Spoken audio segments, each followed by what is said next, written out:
One of the things go ahead. that you mentioned that I want to call out is, I'm not a huge fan of meetings, and we've done shows about how to kind of maximize meetings because they can be such a drudge. But you mentioned your weekly check-in or weekly staff meeting. That's a great argument to have something like that. So even if it's just like, hey, anything going on we need to touch base with? Nope. Okay, great.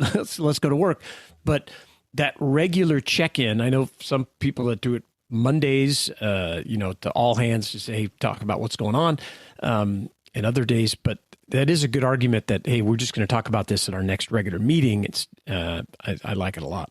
Yeah, the whole regular meeting thing, I think when you're running a remote business, which, as I've said on the show, we've been doing for decades, you have to force interaction amongst the team. They will communicate with each other, as evidenced, sure.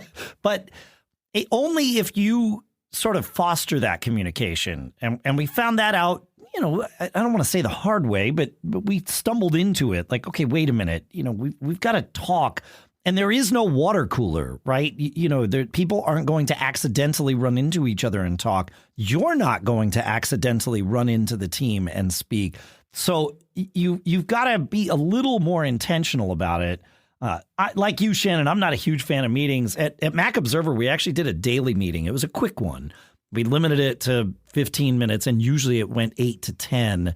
But it was an important thing for us procedurally to sort of hand off from the morning shift to the afternoon shift. It really helped with what I'll call the short-term institutional knowledge of, okay, here's what I saw this morning.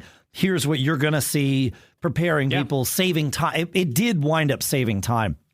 But yeah, otherwise, with the other businesses, weekly meetings have been a much better schedule, much better pacing to go with. Yeah, I love it. Yeah, it's good. And like you said, they can sometimes be super quick, like 5 minutes. Like, does anybody have anything today? So maybe if there is no, quote unquote work to discuss, somebody might share a personal anecdote or something. We sort of let that happen.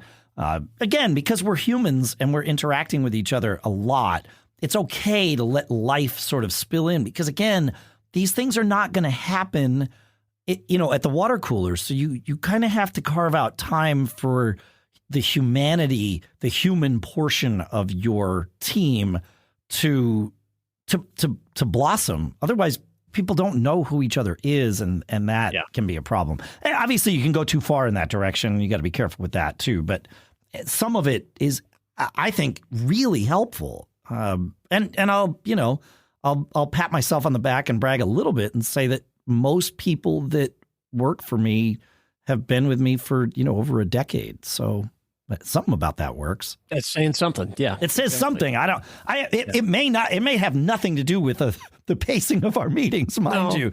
But yeah. Yeah. Part of it. I would say, everyone wants to feel valued.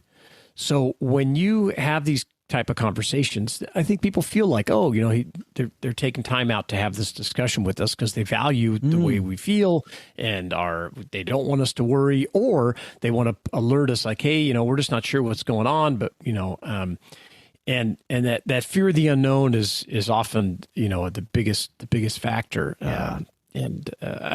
I'm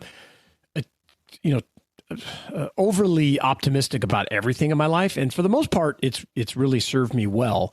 But one of the downfalls is I hate sharing bad news, and I hate I have to be pushed to do these kinds of things. So if you are an optimist, which I hope you are, you may have to really force yourself to get out there and talk about some negative stuff, because it's better to get out in front of it than it is to just let it fester. Yeah.